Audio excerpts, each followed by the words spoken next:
my people, thank you for tuning in to About Nothing But Sports. Another week. I'm excited that you guys are here with me. I'm your host, Ashley Baker, and I got a good one for you guys. I'm telling y'all, I have loved this woman since I heard her Aw. voice. I have loved this woman since we have crossed paths in this sports world. Take it away. Hey, Ashley, first of all, you trained us right, so let me do this. I got to speak to the host. Let me speak to the host of this show, Miss Ashley Baker. Thank you so much for asking me to be on your podcast. Like, it's a thrill and an honor. So, just to introduce myself to all of you out there, Absolutely. I am Lady G. Hopefully you only see Lady G here. I also have my alter ego, Ms. G. So Miss Gina only comes out when I hear slander about Lamar Jackson, those Baltimore Ravens. Like, it's gonna come out. But Oh, because it's just you and I, we conduct ourselves like young ladies. I think it's just gonna be Lady G. But I I don't think know. so too. I think so too. But Ashley, you can be a little bit messy sometimes. So she gonna be on guard. She's gonna be on guard. But Listen. Um, I'm really happy to have you here, right? So, Lady G to y'all, Miss Mhm. Gina to me. You know what I'm saying? I've been calling her Miss Gina since I met Yep. her. That's my homegirl, man. We met via Twitter Spaces, Yep. which you guys have been hearing throughout the last couple of weeks. I am very, very heavy in the Twitter Spaces, and particularly in Ravens flock is where I'm pretty sure we crossed paths in one of those Raven flocks. Spaces. So she is, listen, it's a new name. I mean, it's floating around Twitter. I've been being funny, cracking jokes. I mean, they're calling them the Baltimore Genas at this point, okay? Wow. Because she ain't allowing no slander for those Ravens. She's not allowing any Lamar Jackson slander. So quite naturally, I'm gonna have her on About Nothing But Sports to talk Ravens, to talk Lamar Jackson. Lamar Jackson. We are right here at training camp. The Yes. preseason is a couple of weeks away. The regular season is a few weeks away from that. So we got a lot to dive into. I'm here right in DC. You're right there in Maryland. I'm in Baltimore. So we're right up the beltway Down the from one street, just another. up the Yeah, street, we up the right street, right around the around the corner. beltway from one another. So a lot of my listeners are tapped in, tuned in, and listening to what's going on in the DMV area. So I felt like you were the perfect voice to lend us that insight. So I'm excited. I'm excited that Wonderful. you're here. Let's go. Let's Yeah, let's go. get it. Let's get it. So I definitely want to start with you. I like to introduce my audience to the person. You did a great introduction, but just to tap in a little bit more into Miss Gina, Lady Okay. G. Okay. So how exactly did you? How long have you been a Ravens fan? How long have you Hmm. been a sports fan? How did you tap into this sports media lane? Because for real, at this point, you're definitely in sports media. You do podcasts, you do shows, people are literally following you everywhere on social to get Ravens content. So just give us a little background as to how you got to where you are now. Okay, so by trade, I'm actually a registered nurse. Okay. So yeah, I've been a nurse for about 30 years now, and a full-time caregiver. I take care of my mom. I take care of my brother. My mom is handicapped. My brother is special needs, and I take care of them full time, and I work from home. Okay. So, the Ravens, they came into being 1996, right? We didn't have a football team for some years before that Yeah. because, that other team decided to sneak out in the middle of the night. But who cares? I really didn't care for them anyway. I was a kid, I was younger. Colts. Yeah, them, just them. And so, but when the Ravens came, it was like, cool, we got a football team. Because we had not had a team for so long, I wasn't really following football like that so closely. But then when we got the team, I was a little excited. They hung around for a few years, and then probably around 1999, I started getting more involved and following the team more closely. Then we won that Super Bowl in 2000, right? But then we let most of the team go, pissed me off. So I kind of fell off from watching it again because I was mad. Like, why would you let a Super Bowl winning team walk out the door? Like, what's going on? That's how it Um, go. That's how it so go. I was like, wow. So I kind of fell off here and there. But then eventually, I began to just keep talking about the Ravens and keep talking about football. And it got so bad that my friends were like, can we talk about anything but football? And I'm like, but why? Why don't you want to talk about football? And so I was like, what is life? right. I was like, I gotta find some more people. So, I have my brothers and everything. I was like, I'm gonna need to find some more people. But I did give it some thought. She was like, what happened? She was like, you like football, but you seem to have fallen off the cliff. So what happened? How did this happen? So I literally sat down and I thought about it. And you know what took me off the cliff, Ashley? Going to the games. If you go to football games, it takes you to another dimension. I guarantee you, your love for the sport will increase exponentially. It and does. when I actually started going to the games, it took me all the way away. And so that's when I became like hardcore. And it was really just the Ravens. I didn't care about anybody else. I was just all about the Ravens. Right. But then it just spread. So now I just love football, period. I'm interested in all the teams. I want to talk about all the teams.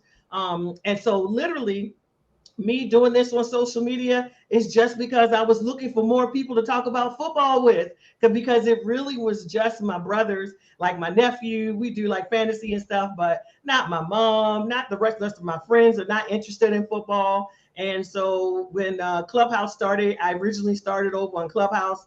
And then when Twitter Spaces opened up, it was like, hey, well, let's just try Twitter Spaces. Twitter Spaces are magnificent. It's so easy to engage over here because everybody in sports, they're on Twitter. So yeah, I do literally consider myself a social media sports personality. That is who I am. And I just want to talk about football all day long, every day. And that is what I do in Twitter Space. And that's why I'm up in your bomb spaces. Because we can talk football and have so much fun. And if you guys don't tune in to Ashley Spaces, then you are missing something. So much fun, so much football, and we have such a good time in there. Yeah, and I always enjoy your insight and enjoy your input, and it's always again, unless we coming for the Ravens flock, it's unbiased. You know what I mean? And I kind of consider y'all, family, like my internet family, my know what I'm saying, like my sports internet family. I mean, I can't tell y'all on average how many hours I know I myself spend in Twitter Spaces and how many hours you spend. So when you invest in that kind of time with the same people, you know what I'm saying? Like bonds are formed. Absolutely. You know what I mean? And we haven't even, Twitter Spaces really came around at the end of last year's football season. Right. We haven't even had it for an entire foot. So going into this season, it's going to be nuts. I'm really excited. I'm really excited. And Miss Gina has Twitter Spaces going herself. You know what I mean? She has a huge Ravens following. It's always real football talk. It's not a lot of casual takes. It's not a lot of hot takes. I'm interested in seeing how y'all gonna act though, like in y'all spaces when y'all lose a game. Ooh, if we lose a game. Oh God. I don't know. Y'all schedule is pretty easy, man. I we already went through the schedule. I wouldn't say easy, but definitely not as challenging as previous schedules. That's for sure. Because we finished in fourth place last season. Yeah, she's been modest. It's pretty lax. She know her team. They're gonna come back healthy. Come on, now. It's Lamar Jackson and Mark Andrews. Y'all got the defense is gonna be crazy. She's been a bit modest. I'm gonna let her be modest on the show, y'all. But she know for the most part they have a favorable. Well, we're gonna get into that though, right? We're gonna get into we definitely gonna get into that. But we gonna get into that. But the schedule do look pretty good for y'all. So I'm excited, And tomorrow night, just to throw it out there, well, tonight, for those that are listening now, there's a Sports After Dark space that myself, Mark and Young Heavy are hosting, and it's the state of the AFC. Yeah, it's the state of the AFC North, man. So Miss Gina will be there. I will be there. Y'all. Come through. Absolutely. Ravens flock, Bengals, Browns, and the Steelers, of course, will be there. So it's going to be exciting. So one of the things that we're going to likely touch on in tomorrow's show or spaces is definitely we're in the middle of training camp, man. Training camp started. All teams are officially, doing their thing at their respective camps. What is there any news or what are you liking that you've seen? I know, some fan bases are seeing full practices. Some are seeing clips. things like that. What are you liking that you're seeing from camp so far with the Ravens?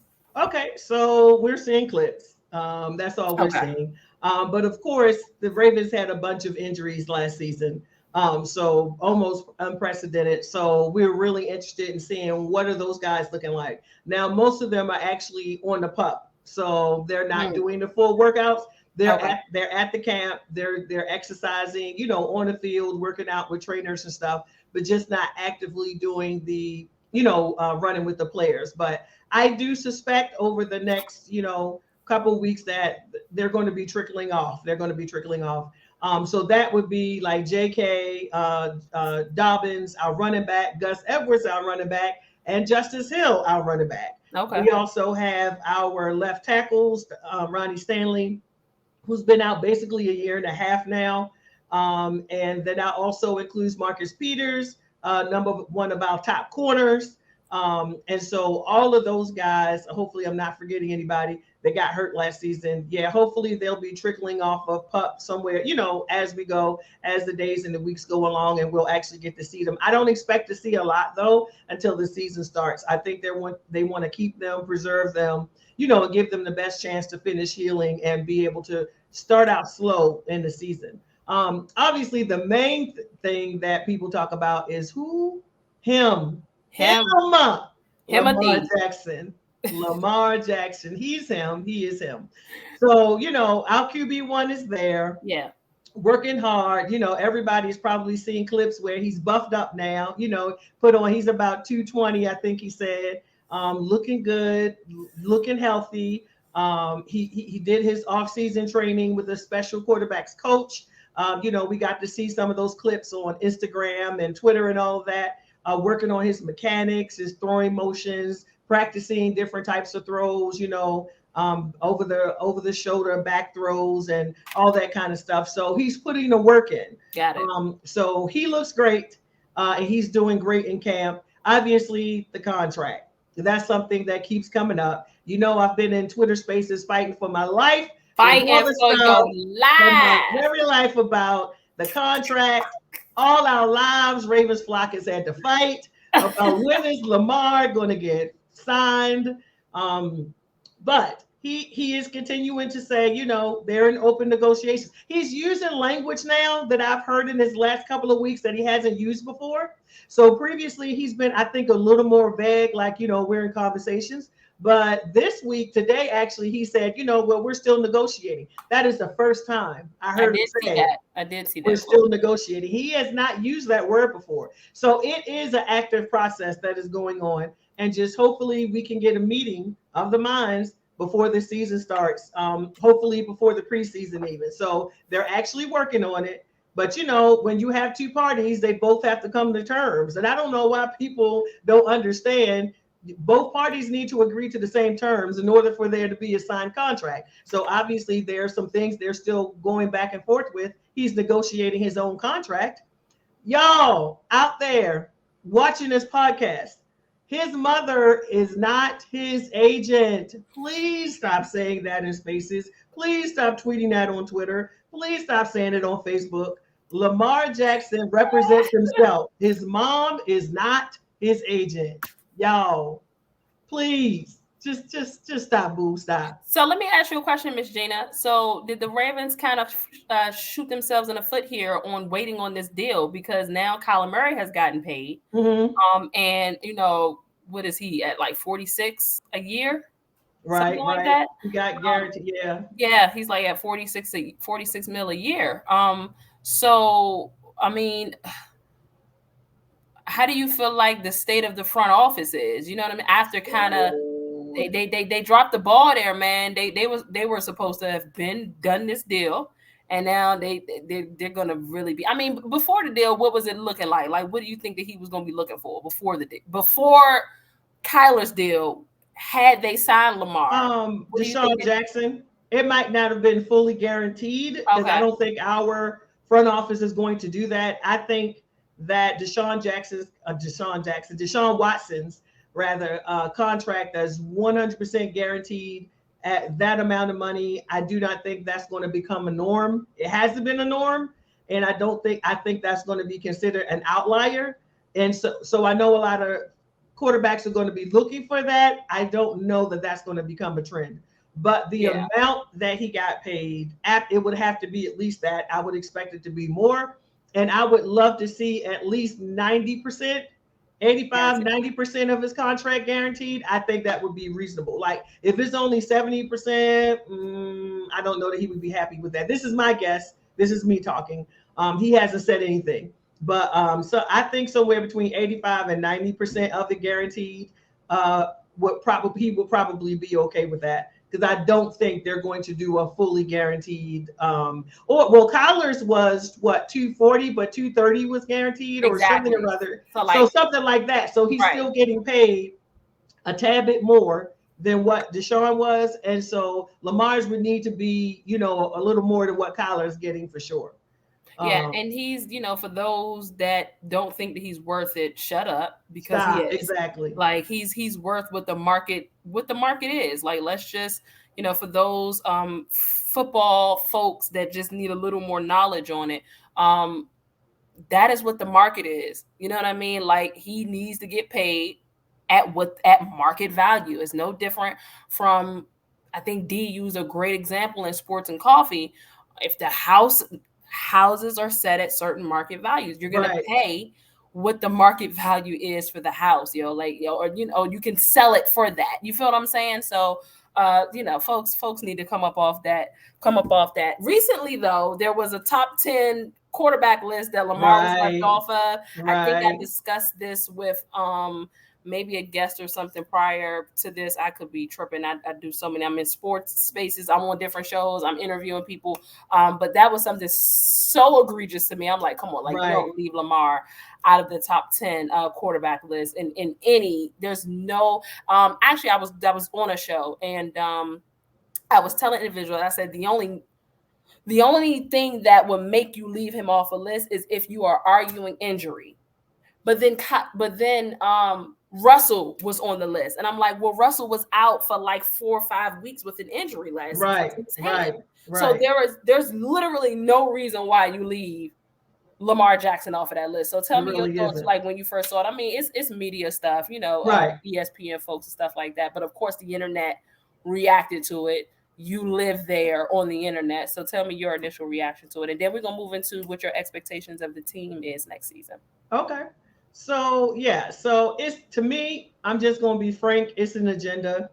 It's a narrative. I fully believe that there are people who do not want to see him be successful. One, because he is himself. He doesn't try to be anybody else. He does not fit the normal quarterback mode, look, expression, dress, like whatever you want to call it. Lamar's being Lamar, and I just think certain people don't like that. Number two, people really just they think only pocket passers, are successful quarterbacks, and they have a thing about dual threat quarterbacks. I love dual threat quarterbacks, and I have a whole thing that I like to push about dual threat quarterbacks in the NFL, how they're treated, how they're not given the top O lines, in the league. They're not given the top wide receivers in the league, but then you just expect them to go out and perform miracles because they are a dual threat quarterback. But you're forgetting the part that says quarterback. So forget the dual threat, they're a quarterback. And what does any quarterback need? They need an O-line so they can have their presence in the pocket, go through their reads, and be able to throw the ball to whoever. And they need weapons to throw the ball to. So regardless if you're a pocket passer, a mobile QB, or a dual threat QB, they're all QBs, and they all need the same thing. The difference is a dual threat quarterback can now help you in the fact that if a play breaks down, they're not just standing there like a deer in headlights. They can actually scramble and get out of there, extend the play, and still make something happen. So you're getting that extra bonus with a dual threat quarterback that you're not going to get from a pocket passer. I think it's an agenda. It's a narrative. He does not have an agent, like I mentioned earlier. I think that is a big thing for people in the industry to see a franchise quarterback to be able to negotiate his own contract, and one that is undoubtedly going to reset the market. That's huge. Do you think agents want that to happen? A franchise? It's one thing for somebody like Richard Sherman to negotiate his own quarterbacks. Contracts. He's a cornerback. Or, we also know that Bobby Wagner, does his own contracts. He's a linebacker. We're talking about arguably the most expensive position group in the league is a quarterback. And now you have a franchise quarterback who is negotiating his own contract, and one, like I said, that will reset the market. That's going to give other players ideas. That's going to, like, you know what? Maybe do they want that?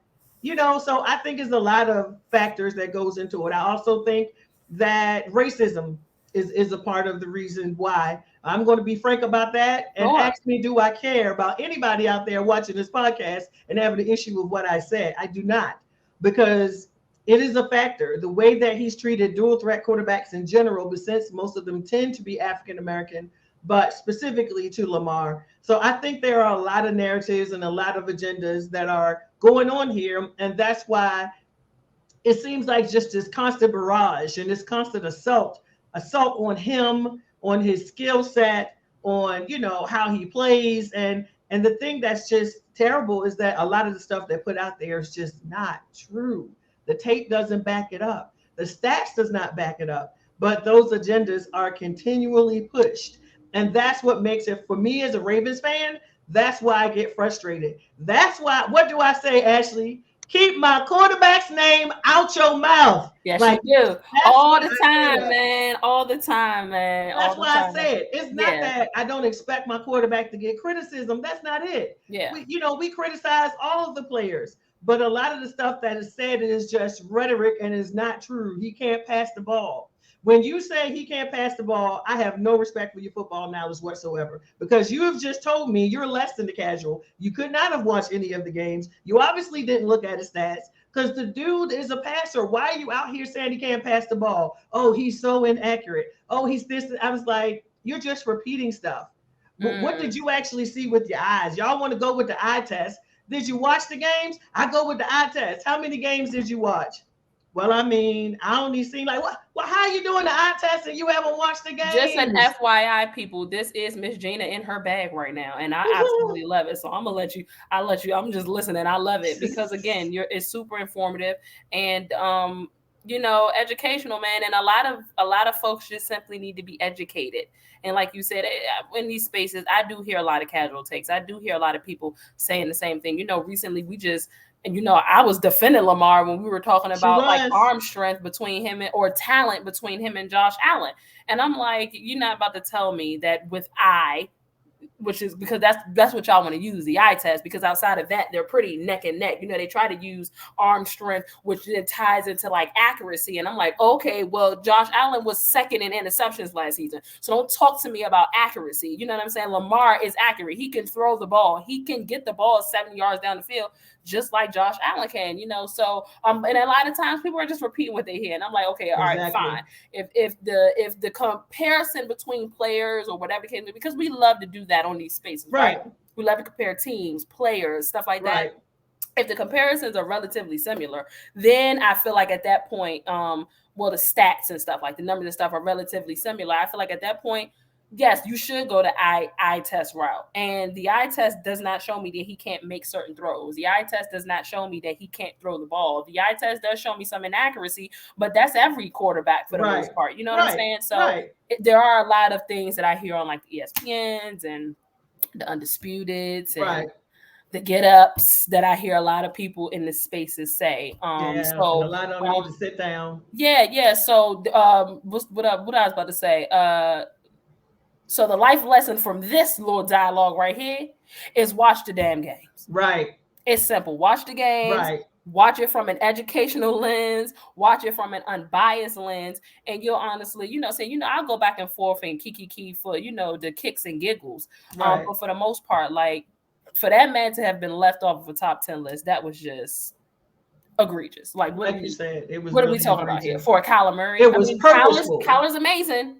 Because I want you on my show at some point, Kyler. So this is not a shot to you in any capacity. But Kyler Murray will tell you that there's no reason why Lamar Jackson should have been left off of that list. It was purposeful. And that's the thing.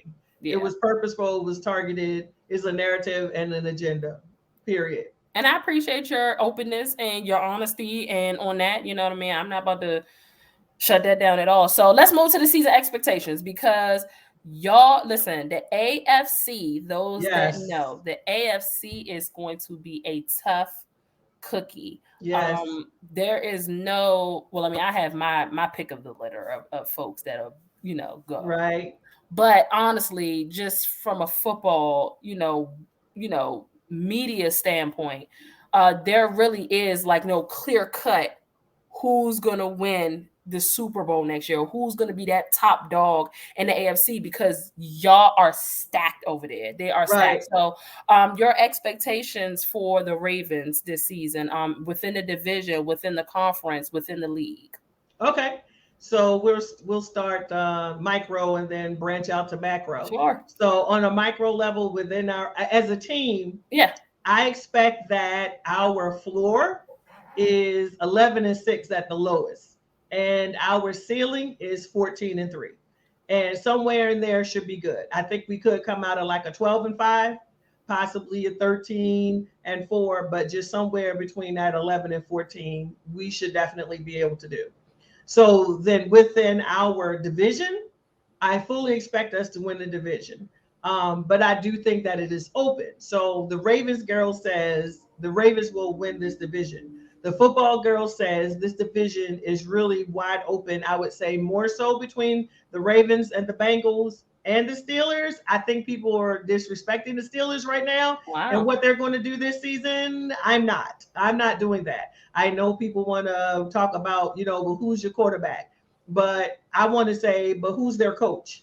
And who are the wide receivers that they have? And what's up with the defense that they have? Did you look at their D-line? Do you know about TJ Watt? Do you know about Minkah Fitzpatrick? So I think people are really downgrading and underrating the Steelers. As a Ravens fan, I've learned to never do that. With Mike Tomlin and that defense and the other pieces they have, they can get something done. The Browns, to me, are just on the fence because I don't know what's going on with their QB1. And I think with a backup quarterback in this nowadays, with a backup quarterback and how competitive these teams are, that's going to be very tough for them to get there. So I don't know how many games Deshaun Watson is going to be suspended if he is. So it's just hard for me to put a gauge on the Browns. So if Deshaun is there, then throw them right into the mix, and this division is completely wide open. But if they miss, if he's suspended a lot of games, then I would say it's definitely a Ravens, Bengals, Steelers type of thing. But I expect us to win the division. I really do. Now, branching out to the AFC. Yeah. It is tough out in these AFC streets, Ashley.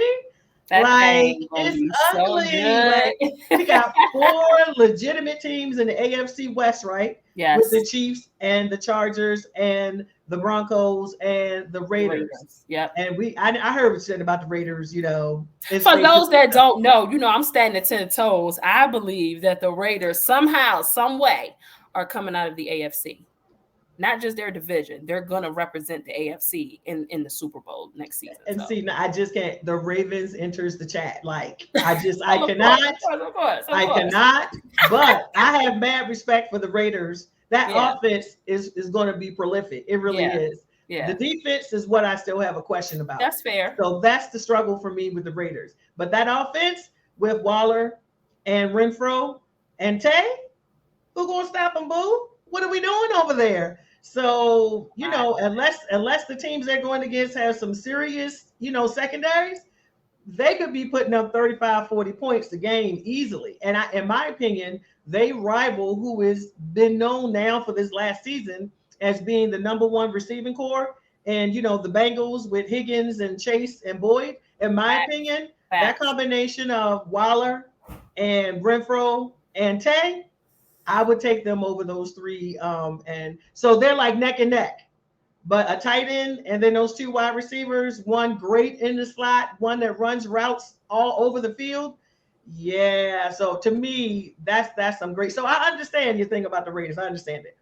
Listen, It's not far-fetched. It's not. It's I not. mean, If their defense can pull it, the defense is gonna have to do something, Ash. The Bengals got there with a jacked up offensive line.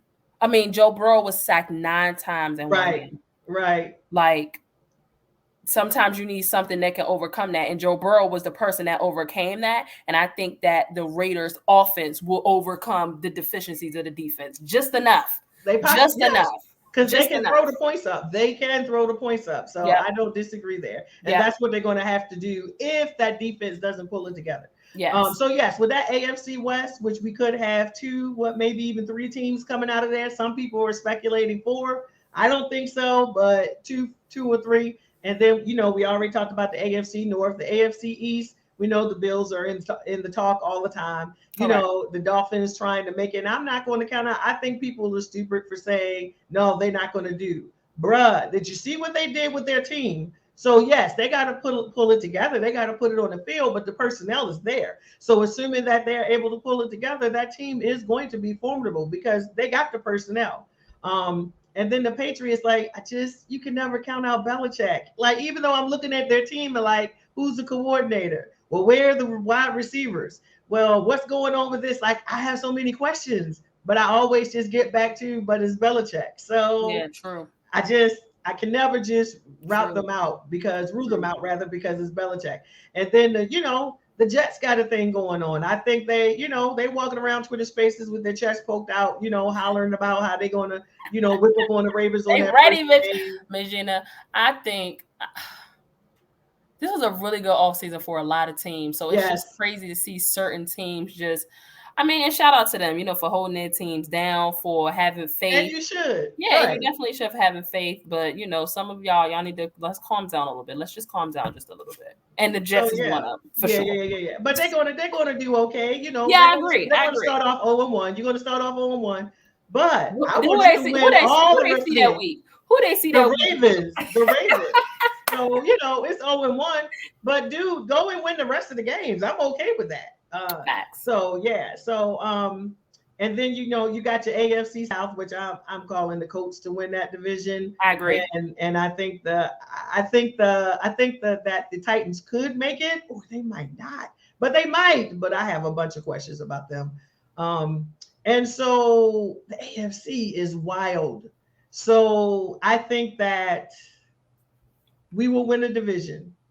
I think the Bengals or the Steelers will be the wild card. Okay. And I fully expect us to get to the AFC. No, let me just tell the truth. I fully expect us to win the Super Bowl, period.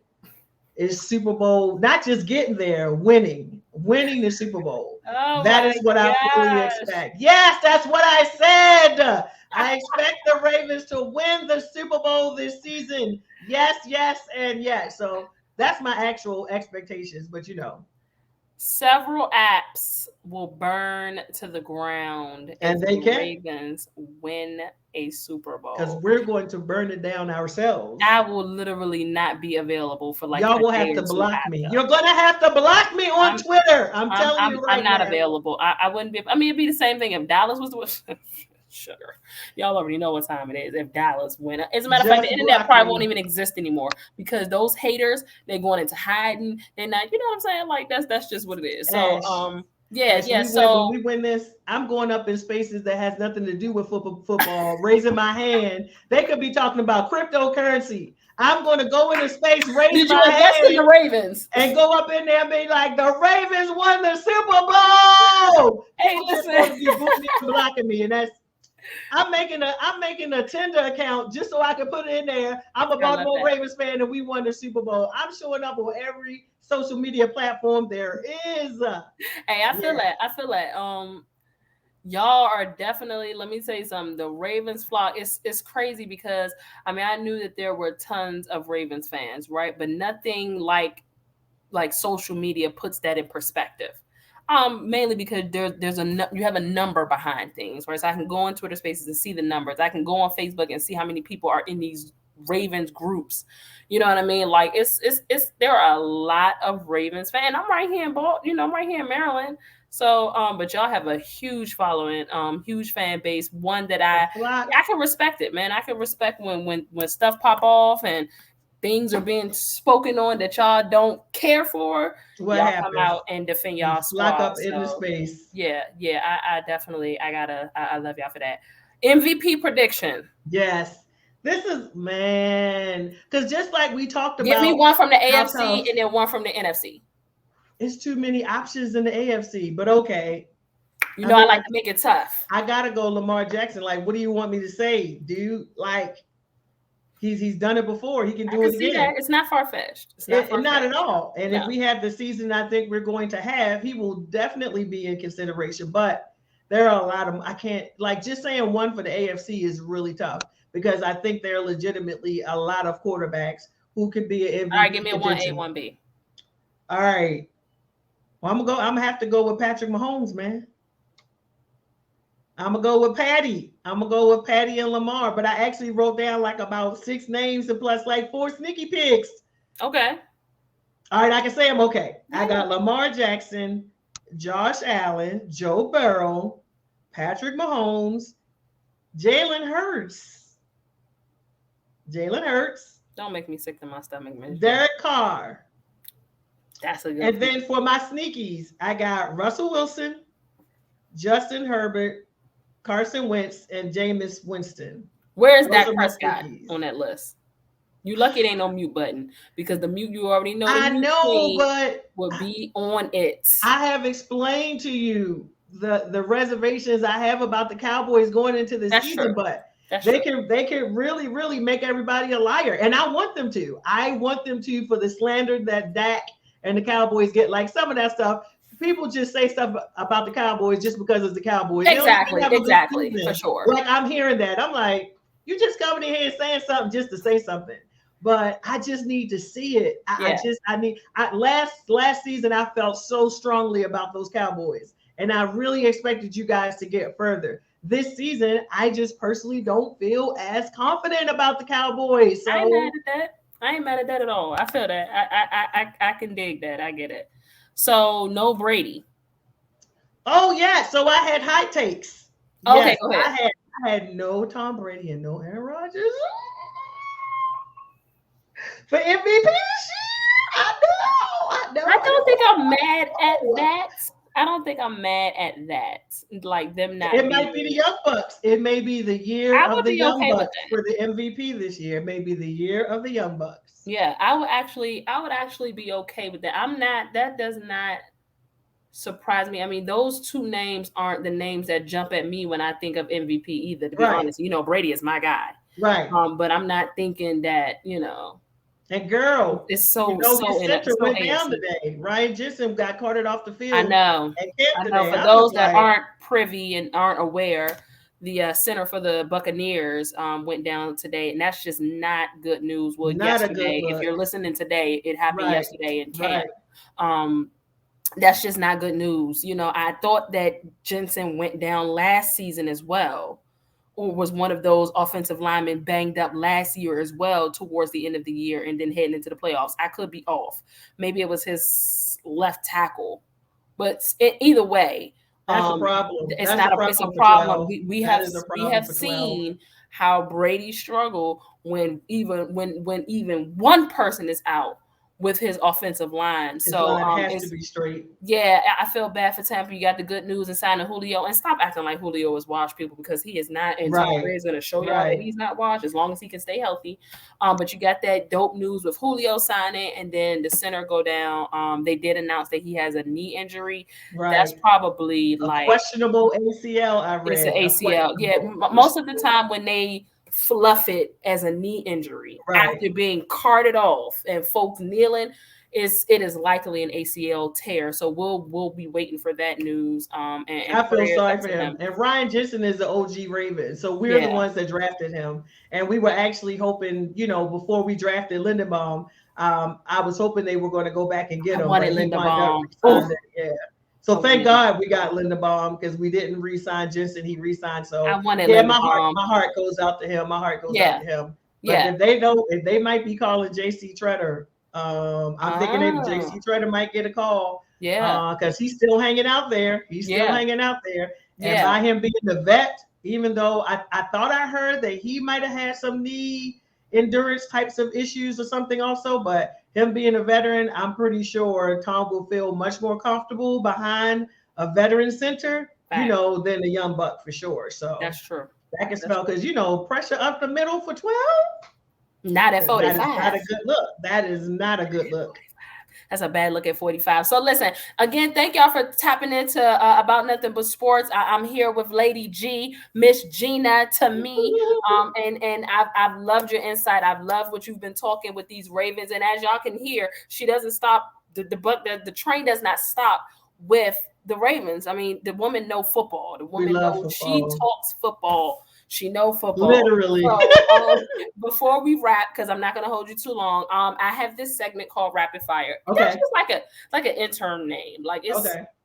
I need to figure out like a segment name for it for sure. If y'all are listening, make sure that y'all submit some type of like suggestions on my Twitter at @AshleyBaker_21. Make sure that y'all submit some type of, you know, suggestions for me for this segment because it really is dope. So it'll be like a this or that or either or segment. I am giving this season of my guest a freebie because I typically will time you in this. Okay. I'm not going to time you. Okay. So, but I'm just saying in the future, like when you come back on where I said I needed you on, understand you may be timed. Okay. All right. Crabs or shrimp? Woo, crabs, girl. I'm from Maryland. What are we talking about? All right. Beach or mountains? Beach. Tom Brady or Peyton Manning? Ooh, she tried to hit right between the eyes with that one. I'm gonna go Peyton Manning. I'm gonna go Peyton Manning. All right. Boys and Men or New Edition?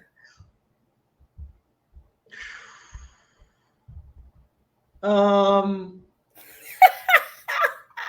I'm gonna have to go with New Edition because there will be no Boys to Men without New Edition. That's a great point. I'll give you that. That's a great point. Pizza or wings? Pizza or tacos? Pizza. Especially New York style pizza. Have you had pizza with ranch on it? I am not putting ranch on my pizza, my spaghetti, none of that. No, I'm not. Listen, if anybody from Hidden Valley is listening right now, I ought to be a spokesperson. You need to give her a sponsorship. No reason why I shouldn't be on the list of being like, y'all should be. I will do. This could be called the Hidden Valley segment for real, real. Like this, and that. It really can't be that. Like I love me some ranch dressing. I'd never run out. Yeah, and I'm always forcing it on people. I am making people talk about ranch dressing. Specifically, I'm going to try it next time. I want you to try the spaghetti in the house. I want you to try the spaghetti first. I like the hot sauce part. It's just I'd rather do blue cheese than ranch. I like blue cheese. It depends. All right, so this is the last question I'm gonna give you. Okay. I like thinking off the fly. This is me just like feeling like I'm learning. Well, we're all learning you based on your responses, of course. Okay.